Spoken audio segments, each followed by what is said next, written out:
Hello and welcome to another This is the Music Meets podcast. This week we are joined by Sam, vocalist and rhythm guitarist from indie rockers Muddy Elephant. They've just released their fantastic summer anthem, When in Rome, to widespread critical acclaim, which, as was written in our review, will have you jigging along. Sam, thanks for coming on today. How are you doing? Not bad, yeah, mate. Yourself? Yeah, can't complain. All good. Enjoying the sunshine. No, it is a little bit, too warm, isn't it? But yeah, other than that, can't complain at all. So obviously, When in Rome, we just mentioned is your latest single. Yes. It's a real vibrant and uplifting anthem, perfect for these hot summer days that we're experiencing at the moment. It's obviously your first new music release since Tusk in October 2020. You and the boys must be delighted with the reaction that you've had. Yeah, no, I mean, yeah, we've had a really good reaction so far. So I think it's the quickest we've got to 5,000 streams out of all the singles we've done. Oh, fantastic. I mean, obviously we've sort of, been getting more fans and stuff over the years and stuff since we released the last ones. But yeah, no, really pleased with the reaction. We had some lovely comments and stuff. But yeah, I mean, it was a while since we, like you say, since we released the last track. But yeah, with lockdown and stuff, we just didn't really want to put any new music out. Yeah, sure. Because I mean, what the whole point of doing it, like releasing a single, is like, bigging it up at gigs and stuff like that, and just building it up, and then it gets the excitement going and stuff, rather than just like releasing a track without any gigs. It just seemed weird. So yeah. We recorded it back in December. Right. Okay. Wow. That long. Wow. What time to record that song? But yeah, so yeah, we just booked in as soon as we could, because obviously we didn't know what was going to happen with lockdowns and stuff. Yeah. So we get booked in with Gaz, and and then just held on to it for quite a while. Yeah. No. Well, it's perfect.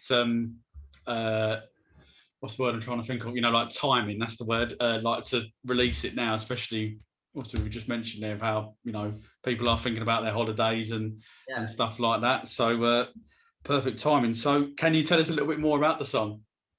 Yeah. So I mean, it's about sort of packing up, finding your sort of true love, and then just running away on holiday, just sort of getting away from everything, and the famous saying, when in Rome, just sort of do it, just go in or do whatever you want, just as long as it sort of makes you happy, which is kind of like the vibe that we wanted from the track. It's quite, like I say, quite a summary sort of upbeat track. Mm-hmm.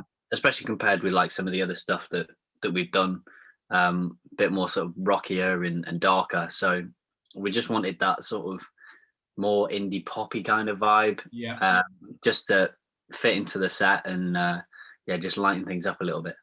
Yeah, sure. So what's like the creative process for like writing songs? Do you come up with the melody and the lyrics, or is it all sort of bashed around in the recording studio, or however you guys do it? It sort of changes. We don't really have like a set sort of kind of practice that we will sort of do. It tends to be like it will come at the end of a practice. Someone will start popping like a few little chords or something, and then we just sort of like buzz off each other going from that. Or other times, someone will have like a little idea, whether it's a little riff or a little melody or whatever. Mm-hmm. Bring it to practice, and then we kind of work on it from there.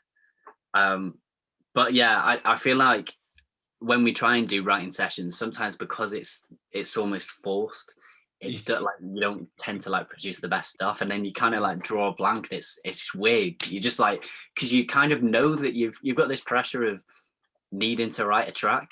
In the so-called writing session, and that's why I think like some of the best stuff that we've written is kind of come from someone else outside of a practice, and then we've taken it into something, or just at the end of a practice. Right. Okay, I'm with you. So obviously, you recently played your first live gig in quite some time. So, Yeah. what have you missed about performing live? And have you got any more gigs coming up across the rest of the year or the rest of the summer even? Yeah, so we've got plenty gigs, so I'll reel off all of the dates. But yeah, no, we just that live interaction with the crowd and stuff. Like, there's no better feeling than being on stage and like, you know, seeing people enjoy just music in general. Yeah, Whether we're playing or whether, you know, we're going to see someone. Um, yeah, it's been hard not being able to gig. And just like, you know, trying to get your name out there, because obviously, like, we're still quite, you know, so, you know, unsigned band, still trying to break through. And it's hard because you've got to try and keep that momentum. yeah, And you know, a few bands have sort of dropped off in lockdown, which is a real shame. Whether it be, you know, financial reasons or whatever. mhm. But yeah, it was important to try and keep that momentum going. So we just kept releasing like little covers and stuff just to let people know that we were still there. Um, but yeah, no, dates wise, I should probably check my phone so I don't get it wrong. I know that, so we've got one on the 31st of July. That's in Manchester, so that's our first gig back in Manchester, a place called Gulliver's. So that's exciting. Then we're playing Jimmy's in Liverpool, which we haven't played yet. That's on the 13th of the 8th. So that should be a good one. I think it's 250 capacity. So Right. Okay. Wow. Yeah. yeah, we sold out the Manchester Jimmy's. Yes. Yes. Yeah, that's 100 capacity, I think, which is now shut, which I'm absolutely gutted about. Oh. Yeah, I think they've turned it into business flats or something like that. I can't remember, but I know. But they're moving somewhere not too far away, I think, Oh. which is Fingers good. crossed. It's good news. We've got the Salty Dog, which is our sort of hometown gig. Yeah. That's in Northwich. That's on the 20th of the 8th. Back in Liverpool at the Jacaranda on 23rd of the 10th. And then we've got Jimmy's again on the 24th of the 10th. Yeah, and then we've got a very special gig which hasn't been announced yet, which you saw from our tweet. So yeah, maybe you'll get an announcement at the end. We'll see. Love it. So and in terms of ticket sales, are they going, what, have you sold out yet, or have you still got a handful of tickets left, limited availability, I'm guessing, for you guys? Yeah, still sort of handful of tickets left. I suppose everyone's just sort of finding out what the crack is with everything all opening up and stuff. So yeah, I mean, we had the first gig that we did was a really good turnout. I was really surprised. I wasn't sure what to expect, but obviously first gig back and that. But yeah, no, it was amazing. There was loads of people there, which was nice. And yeah, just hoping for the same for the rest of the gigs. But all the ticket links are all in our bio. We've set up a link tree now, so it's just easier to put everything up there, and then everyone can just click on one link, and then they've got all the links for all the bits on there. Definitely. So for you people listening, if you like what you hear so far, and you're a fan of the band, get clicking on the band's bios. So obviously, still on the theme of live music, what is your personal favourite Muddy Elephant song to play live? Ooh. It used to be Tusk. Okay, yeah. It used to be Tusk. But we've started sort of like writing some new stuff. Yeah. So we've got like a new lineup now. And we've got a bit more of a sort of Catfish and a Botman kind of vibe. Right, okay, yeah. So we've written a track which is pretty much a Catfish rip off, but right, there's nothing wrong with that. Nothing wrong with that. They're a good band. But that is I'm enjoying playing that one. Well, I mean, I've only played it once live, but yeah, that was fun to play live. But yeah, probably Tusk, and Helter Skelter is always a fun one to play. Yeah, I can imagine. Yeah, they've done really well for you guys. Like when they were released, like with the like the number of playlists you've had, listeners and all the rest of it and that. So I can understand why you're saying that. So is there any plans for releasing new music across for the rest of the year? And will this song or songs be featuring in your band practice tonight? Yeah, we've got a couple of other tracks that we've sort of, there's one that we've already recorded. Right. Okay. Lovely. Sitting on the shelf, ready to go. We just need to decide a date and when's right. So hopefully, once we start getting momentum and stuff back with gigs and stuff. Yeah. Sure. Then, we might look at getting that one out, and then we're booked into the studio again in November, I think, to record a new tune, which could be the Catfish style one. We're undecided on that yet, but that seems like it's a really exciting tune. So I think we're all quite excited to get it sort of recorded and see where it can go in the studio as well. Brilliant. Sounds like you've got some sort of exciting sort of couple of months coming up for you guys. Definitely.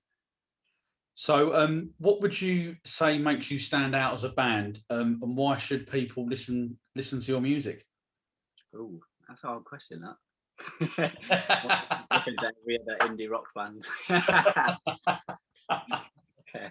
I mean, we just want to, get music out to people that enjoy it. I think our music tends to sort of appeal to quite a wide range of people. We've seen that with people that come to the gigs. It's not. We've been to gigs before of just like indie bands, and they've only got like a group of 16-year-olds, say. Yeah. Or then we've been to another gig and it's just all sort of like old people. No offense. But it's not. We've got like a really nice mix, and I think that is because of our music, because we've got we're getting that nice sort of mix with the music. So we've got like the lighter hearted stuff, like When in Rome Now and Alice, and then we've got like the heavier, rockier stuff, which is more what that's my kind of preference, right, from my back. Yeah. So yeah, I just think we've got a nice balance. We've got a nice balance that people would enjoy to see live. We've got good energy when we play live. Everyone seems to enjoy it. So yeah. That's the most important thing. As long as everyone's enjoying themselves when they're there, that's the most important thing. Great for you guys, and as you said earlier on in one of your responses, you obviously love that interaction with the the live crowd and seeing people like buzz off of the tunes. So I can only imagine what that must be like, being up there playing to everybody. Yeah, 100%. Like there's no feeling that can better that. Whether it's just 20 people at a gig or even 5 people at a gig, and then like a sellout or whatever, I still get amazed that people will pay tickets to come and see us play our music. And got to pinch myself sometimes, because like, even we're not doing massive venues or anything, but it's just mad. It's mad. So a question that I've always wanted to know the answer to this question, since I've first come across you, was where did you get the inspiration from the band's name? So this one, I need to come up with a better story because it's not very rock and roll. But basically we were sort of like brainstorming some ideas, because obviously like the name for a band is probably the most important of all of the sort of decisions that you have to make when you're creating a band. And in my garden there is a grade 2 listed stone elephant and castle. Right. Okay. Which is it's like a landmark for the area. Okay. People come in and see it and take pictures of it and stuff, and but it's amazing. And I first came up with stone elephants, but that sounds too much like the Stone Roses, and sound nothing like them. No. So we tweaked the first word, and it's in mud, so went from there. Yeah, muddy elephant. So sorry, people come to your back garden, like into your back garden, and take photographs. No, it's so like Okay. yeah, once again, look out the back I've now window. just got the. Yeah, oh yeah, that we just got a few more tourists. No, yeah, so it's sort of like our house is weird. It's sort of like at the top, and then the garden's in front, and it goes down. Right. Okay. Right. Up at the bottom, so people sort of like drive past like, oh, what's that? It's a stone elephant and castle. Should watch and play a little impromptu acoustic set or something. So, well, growing up or even like now, who are your musical heroes? Dave Grohl is my biggest hero. Yeah. Although I'm not really liking the stuff that they're doing at the moment. But I think it's a bit disco-y, isn't it? I think. Yeah, he's trying to save his voice. Yeah, for years and years. But yeah, I mean, like one of the first gigs that I went to, mum and dad took me to Foo Fighters at Milton Keynes Bowl. Yeah, which is a pretty insane first gig to go to. Yeah, definitely. Yeah. So that was amazing, and from that moment I was just like, oh, Dave Grohl. Yeah. And then just so Foo Fighters, Queens of Stone Age, Josh Homme. Yeah. He's such a cool dude. Bit of swag about him. Alex Turner, Arctic Monkeys. Yeah. That's more my own sort of influence. Right. Okay. Yeah. But yeah, sort of like just a combination of them, and then a bit of The Cure thrown in as well. Yeah. Okay. So that the Milton Keynes gig, if it's the one that I'm thinking of, was that the one where Dave Grohl was sat on the throne, we'd broken it, fallen off the stage, like that was the second one that I went to. Oh, okay, right. I've got my tours mixed up. Then I was actually at the one I just referenced there when he was in the chair. Oh, yeah. So I was thinking weird coincidence and stuff. It was a great day. No, yeah, I mean, even with, Foo Fighters, Dave Grohl loves running up and down stage, and it must have been hard for him being sat in a throne, not being able to move. So, yeah, but even still managed to put on, an amazing show like they always do. But yeah, the first one was a few years before that. I can't remember if it was either Royal Blood. I can't remember if Royal Blood supported them at that one. Right. Okay. You were at, I think they were there the second time because Iggy Pop was there as well. Iggy Pop, that was it. Yeah. That's the first time I've ever seen him, and that just looked like, I'm thinking you're about 180 or however old you are, and you.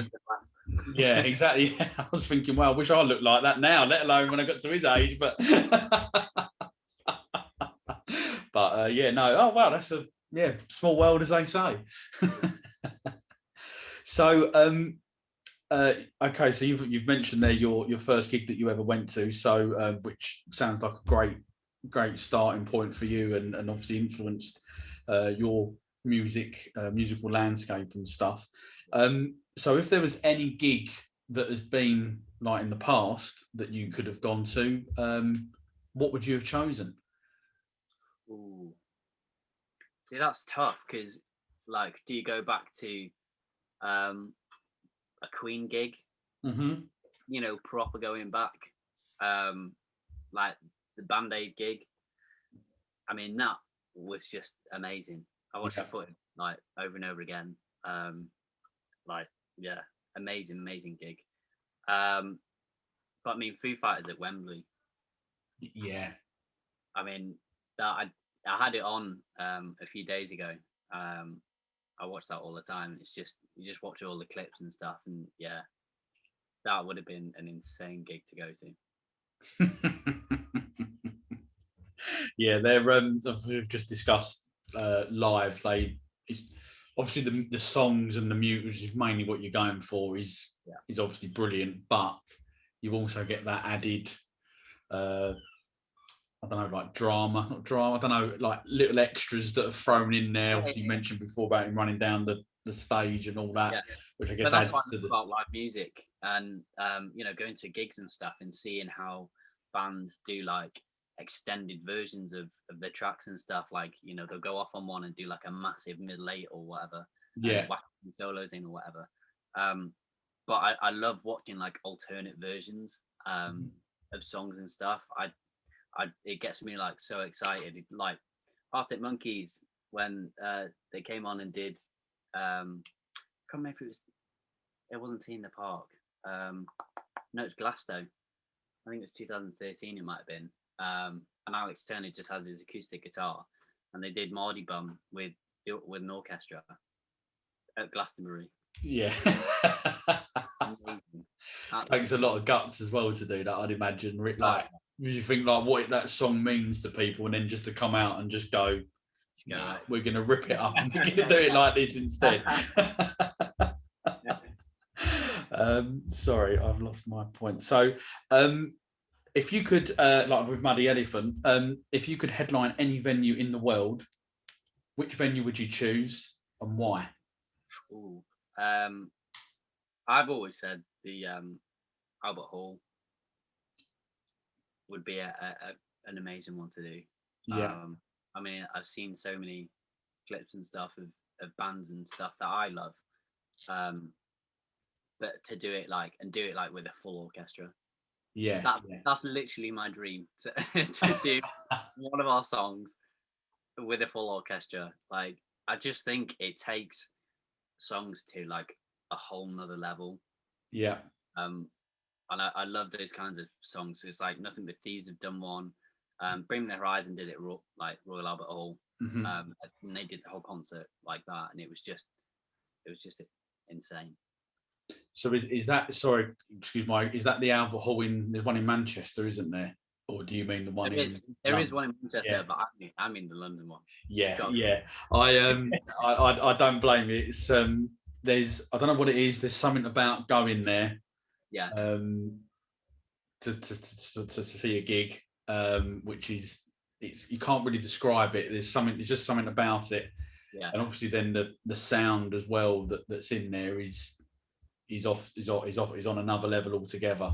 Been lucky to see a few gigs there, either like acoustic gigs or full-on band, and some of them had the choir or orchestras, and it I definitely agree with you. It adds something to the song and gives it like almost like a new lease of life in a way. Definitely. So you've just got off stage at the Royal Albert Hall. You're now in the pub with the rest of the band members. Who's well, you probably have your own after party, I'd imagine. You might be in the local pub, but anyway. Who's ordering what drink? That's a good question. That's a very good question. So normally we'd just go straight in with the pints, but I've been trying to go with like quite a flat kind of lager, or like an IPA. I'm sort of venturing out, just trying to spice things up a bit. But the boys they just like a pint. Yeah. Just like any pint. But Carlos is a bartender at the moment. So he probably like something a little bit more spicier. Yeah. So he could probably whack us up a few cocktails, maybe a few espresso martinis. Nice. Love a few of them. Just give you a bit of a coffee boost. Hey, that's not a bad thing. So while you're in the pub, which 3 musicians have you invited along? Dave Grohl, definitely. Yeah, I thought that was going to be an answer. Are these dead or alive ones? Entirely up to you. Oh, that makes it harder. You're supposed to. All right, we'll say alive then. It makes it easy. Sam Fender, I think he'd be a good laugh. Yeah. Me and Andy really, really like Sam Fender. Yeah. We see him at Liverpool, I think it was. The Guildhall, and amazing gig. But he always comes across as like a really nice guy, just dead down to earth. Yeah. And then third, oh man, it's tough.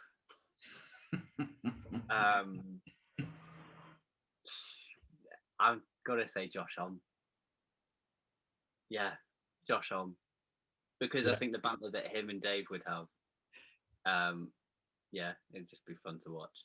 Yeah, I can imagine that actually. I can imagine them going, going at each other. Although everyone says that Dave Grohl is the nicest person in rock, so maybe, maybe they wouldn't. Maybe he just let Josh win.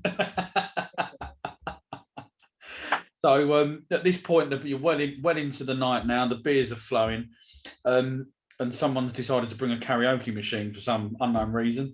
What would be your go-to karaoke song? Helter Skelter. Yes, great choice. Love that. I don't know. I don't know what. See, this is the thing. Like, so I'm a singer, but I would never get up on a karaoke. Would you not? I can't do it. Honestly. No, it'd probably be a Busted track. Right. Okay. Yeah. I mean, we've got a wedding tomorrow, and we're playing Crash the Wedding. Ah, nice. Good choice. Yeah. So yeah, it'd have to be a Busted track. We'd have to see what was on the karaoke machine. He's got out of it. So, as for the band, what are sort of like the aspirations over sort of like the next 5 years or so? 5 years time, we want to be out there on the big stage. They always say that you've got to give it 5 years, and for a lot of bands and solo artists, it's happened in that last 5 years. We were actually having a discussion the other day about how so many of sort of like it's like literally been like the last gig that they've done or something like that, and then someone has seen them at their last gig. But yeah, I mean, we want to be playing all the big festivals and stuff, the likes of Glasgow and that. Obviously, we're not going to be headlining it, but just to be playing some part of Glastonbury, Transmit, all of those kind of festivals, and then just venturing, it'd be amazing to try and play some music abroad. Yeah, that would be truly awesome. And to just be gigging with the boys, and to hopefully try and make a career out of it. Just enough, like I don't want to be earning millions or anything, but just enough to be able to do it as a career and afford a house. Yeah, sure. Yeah. No, I totally get that. That's obviously that's one of the great things in the way about Spotify. Like certainly for someone like me doing this, that it's so easy for me to listen to music and stuff. And obviously it's great on the one hand for you guys because it gets out to someone like me living down here. But obviously there's also that other side to it now where you probably get 50 pence per, I don't know, however many, what about 200,000 streams or however it works. Yeah, so, 0.003. Yeah, oh, even less than that then. So, oh, wow. But I mean, I suppose the good thing is that hopefully people will listen to our music and then they will turn into a fan, and then they'll come to gigs. They'll buy the tickets for the gigs, they'll buy the merch, and that's where we sort of generate our income from, not from the singles and stuff. I mean, the amount that we spent on recording and getting stuff out, people have no idea how much it costs, and it's crazy, absolutely crazy. I mean, I've bought a van to try and take the band to the next level, so that's another cost. But yeah, but gone now. Every last penny. But I understand that will certainly help you, like in the sort of like the short and the long term as well, because it will make it easier, I guess, for you guys getting around to different venues, etc. So London. Yeah, definitely, yes. So any messages for your fans? Yeah, so I suppose this is where we could do the big announcements. Yes, I'm more than happy for you to do that. As long as you're happy to do so. Yeah. So we're releasing our music video on this Friday, depending on when this is coming out. Yeah, no pressure now. But yeah, so we're releasing our music video on Friday, which is amazing. Like we're so chuffed with how it's come out. Yeah. It feels it. Yeah.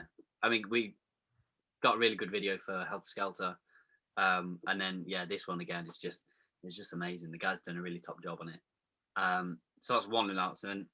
So yeah, everyone go and check that out on Friday. I think we'll be putting up about 5 or 6 p.m. Okay.